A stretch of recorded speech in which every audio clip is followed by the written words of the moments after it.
Ma'am, kaano-ano niyo po ba yung biktima? Dati po siyang sekretarya dun sa pinagtatrabahuan ng kapatid ko. May usapan po kami na magkikita kami, pero nung patawid na po siya, bigla na lang po siyang binunggo ng kotse. Natatandaan niyo ba kung anong uri ng sakyan na sumaga sa biktima? At nakuha niyo po ba yung plate number? Kulay itim po yung SUV na nag-hit ng Grand Prix Sabrina. Pero hindi ko nakita yung plaka. Sir, baka pwede niyo pong i-check yung CCTV sa malapit na park doon.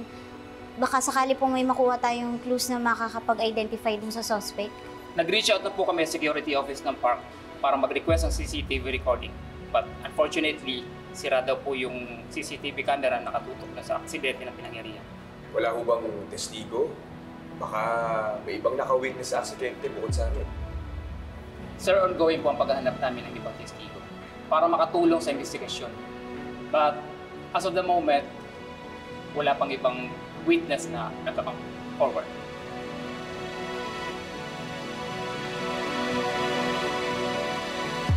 Tako, salamat nga pala sa kotse yung pinahiram mo.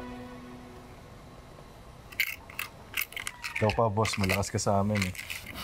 Dapat may bonus kami, attorney. Kahit mabilisan, nagawa namin agad yung utos mo.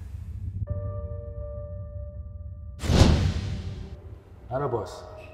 Timbrehan mo lang kami kung ililigpit na namin yung ex mo. O, boss. Bigyan mo lang kami ng go signal. Kami bahala ni Paco doon, di ba? Hindi na.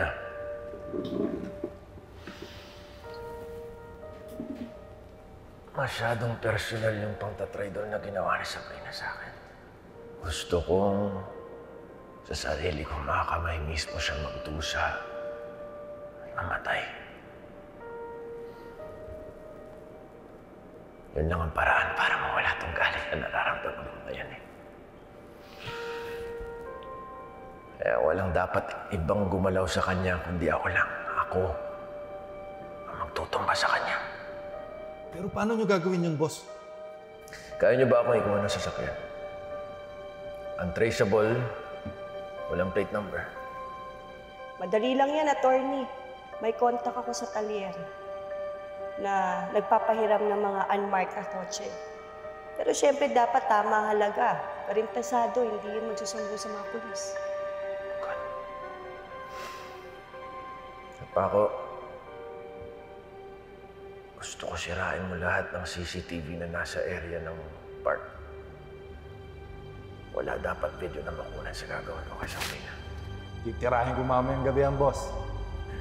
Siguraduhin niyo lang, ha? Na hindi kayo papalpak. Dahil kapag pumalpak kayo, pati kayong malilintikan sa akin.